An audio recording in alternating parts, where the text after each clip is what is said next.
What's going on, everyone, and welcome to my channel where I talk about my travels, adventures, and interesting experiences and provide you with tips and tricks to hopefully encourage you to experience the same. In this video, we're going to talk about how to pack for a 7-day Caribbean cruise in just a carry-on and a personal item, and I'm going to show you how to do that. So if you're going on a cruise, it's very important to take advantage of vertical space because the normal staterooms are very tiny and cramped, so you don't want to pack big, huge pieces of luggage. If possible, try to just stick with a carry-on and a personal item if you can. Make sure that you roll your clothing so that way you can maximize the space inside of your carry-on, and also it minimizes the potential for wrinkles. You are not allowed to bring an iron. Anyways, why would you pack an iron anyway? That's too heavy. In terms of clothes, usually you just have to pack casual clothing, clothes for embarkation, meaning the ports, wherever you're going to be landing. For example, we're going to the Bahamas, St. Martin, and St. Thomas, so we're going to be packing clothes for those areas as well.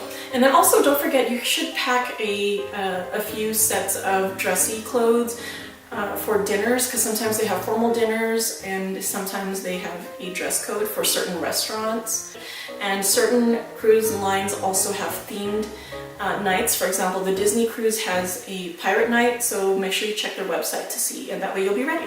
Another tip if you want to travel light or pack light is pack clothes within the same color family or with the same color schemes, so that way you can mix and match and you don't have to pack so many outfits just for one trip. So we like to use the toiletry bags that have the hook on the end. Like I said, vertical space is very important. Normally I like those toiletry bags that fold in 2/3, but the one that we had before was just wrecked from all of our trips, and I ended up getting a different one, but this one will do. I don't want to go out and buy a new one. For my makeup, I like to pack light. I also like the multiples by NARS because you can put it on your cheeks, your lips, and your eyes. Anything that's multifunction, I'm a fan of. I like lip stains and some bold colors for night. And this one's actually pretty cool, the Z palette from Sephora. I believe other brands have it too, but you can use it to remove eyeshadows, bronzers, and blushes from other palettes and place them all in here to save space. And there's a magnetic backing that you can attach them to, so you can rearrange it however you want. Tarte concealer, because that's the best one I've tried so far. Longwear eyeliner, basic brushes, and that's pretty much it. And then I put it in a little pouch just to make it more convenient for me. Lush has these little pots that they provide with their samples. So what I did was I saved them and used them for travel size versions of my blowout cream, when you want to blow out your hair, or face cream, facial moisturizer. SK2 is hands down my favorite product for my face. I've tried so many things for my face. I had cystic acne for so long and nothing worked, but this is actually magic. I need a new bottle anyway. So anyway, I'll be packing that too. Another thing I will be bringing are makeup wipes. I don't want to bring the entire package, so I just put it in a Ziploc bag. Make sure you really use the Ziploc because you don't want it to dry out. And if you're packing sandals, make sure it faces each other, or wipe it with antibacterial wipes so that way you don't get, germs all over. Or wrap your shoes in plastic. Hair curlers, flat irons on the grooves, and then the toiletry bag and bag of undergarments and socks. And I should point out, whenever you're packing luggage or carry-ons, make sure that you pack it densely on the bottom and then pack the more sensitive items on top, because while you're rolling it around, you don't want the sensitive items on the bottom of the luggage because that way it might be crushed. Oh, this thing.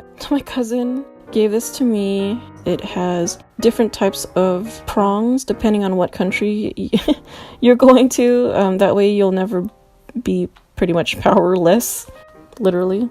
And also it's pretty cool too because it's compact and it has multiple USB ports. Then I'm packing another lens for my camera, wrapping it up in a scarf and placing it on top. Okay, and that's it for the carry-on.